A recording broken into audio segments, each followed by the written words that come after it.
Dr. Fauci. Hello. Hi, guys. How you doing?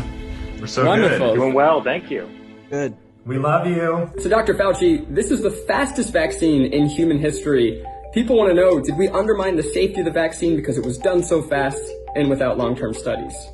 Okay, so that's a great question. It's the most commonly asked question. There was no cutting corners. Safety was not compromised. Scientific integrity was not compromised. And I think people need to understand that the speed was related completely to the breathtaking scientific advances that had been made over the previous 10 or more years, where you can get the genetic sequence of the virus, which then take that sequence and insert the appropriate gene into these very new and unbelievably efficient vaccine platforms. And that didn't sacrifice any safety at all. That was purely a technological advance.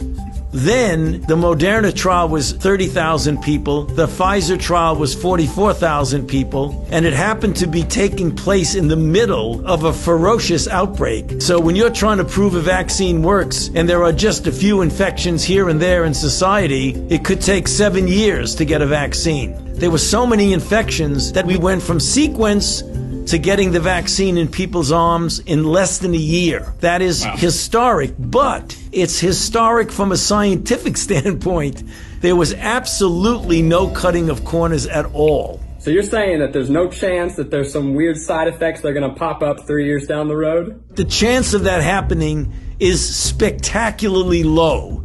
And let me tell you why. If you look at the history of all vaccinology and you say, when did these so-called longer-term effects occur? The overwhelming majority, 90+% of them, occur between 30 and 45 days after the vaccine trial ends. That is the reason why the FDA said that in order to make an emergency use authorization, you had to wait 60 days from the time 50% of the people in the trial got their last dose. So if you wait 60 days, you're already beyond when essentially all of the long-term effects occur. I've never seen one where I get vaccinated in 1982 and I get a toxic effect in 1986. I mean, I've never seen that happen with any vaccine. Wow, that's amazing. Okay, I'm going to ask you a question here. Can I still infect someone else after I get the vaccine? And do I have to keep wearing a mask after I get it? The answer is yes, and I'll explain why. It is still conceivable that you could get infected and be asymptomatic. And even though the vaccine protected you from getting sick, it didn't protect you from getting infected. So you may not even know that you're infected and be completely asymptomatic and then spread it to somebody else. I think that's been the scariest part of this whole pandemic, is that I could totally have it and not know, and that terrifies me. We can pull back on masks when we get such an overwhelming proportion of the population is vaccinated that there's herd immunity, which means that the level of virus is so low that it's not a threat. What percentage of people need to get the vaccine for us to achieve that? You know, we don't know the exact number, but we can make a back-of-the-envelope calculations that it's somewhere between 70 and 85% of the population needs to be vaccinated to get herd immunity.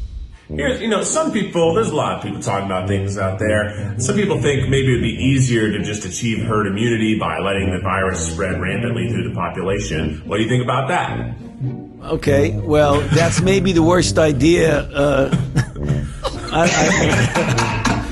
Okay. I don't want to compare it to anything. I don't want to insult anybody. It's not my question. It's just a question that I read and I'm relaying to you because you're the expert.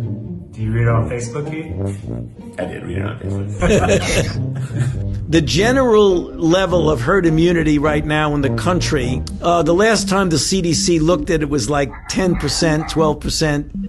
Some cities like New York, it was 22% because New York got hit so badly in the beginning. So let's say that the level in the country today, let's say it's 20%. So with 20% of the people infected, we've already had 352,000 deaths. To get to 80, you'd have to have 4 times as many people. So are you willing to accept 1.2 million deaths in order to get to herd immunity? I don't think so. So the road to herd immunity is a vaccine, not just letting people get infected.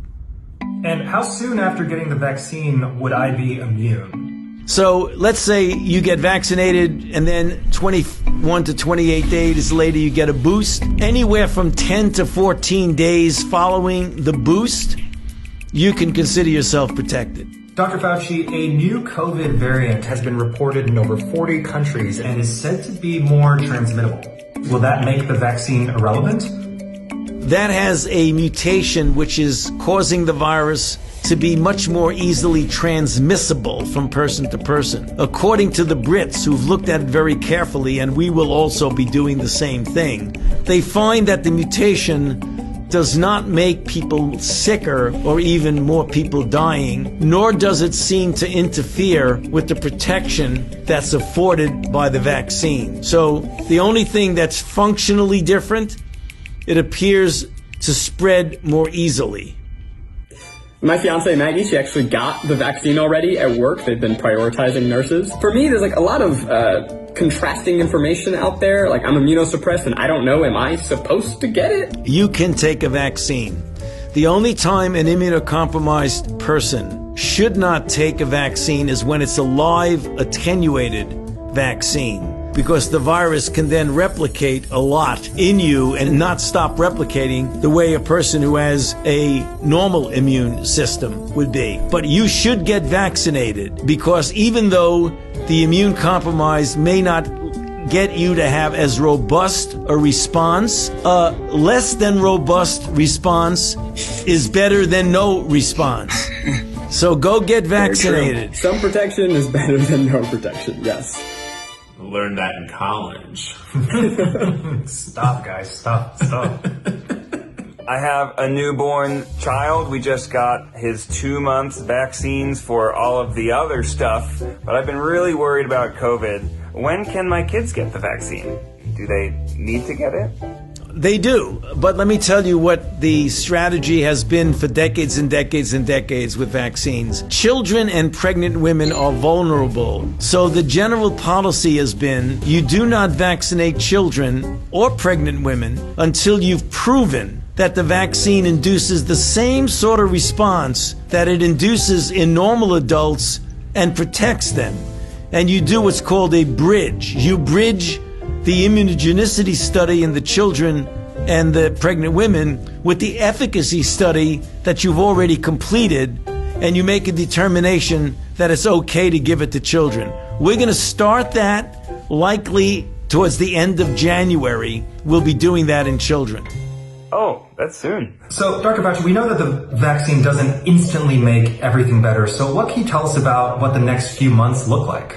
By the time we get to April, I think it would be open season, namely anybody can get vaccinated. There's no restrictions on it at all because all the priority people have been vaccinated. If we then vaccinate at a very good rate, President Biden has made the announcement that he's going to try and get 1 million doses a day, so that 100 million in the first 100 days. If we do 1 million a day, by the time we get to the end of the summer, we will have reached that percentage of herd immunity, so that in the fall, if everybody gets vaccinated, that should get vaccinated, we can start approaching a degree of normality. That doesn't mean nobody wears a mask, but that does mean kids can feel secure at school, you can go to a sporting event, you can go to a restaurant and have dinner, you can go to the theater, things like that. The critical issue is that we want to really make sure that this vaccine hesitancy that we see around gets overcome by the truth that the vaccine is safe and it's efficacious and it will protect you, your family, and ultimately all of society. So go out there and beat the bushes. Tell your friends to get vaccinated. Dr. Fauci, you've been interviewed by the best of the best the world has to offer, but never by 4 idiots at once. Next up, we have a lightning round. Are you ready?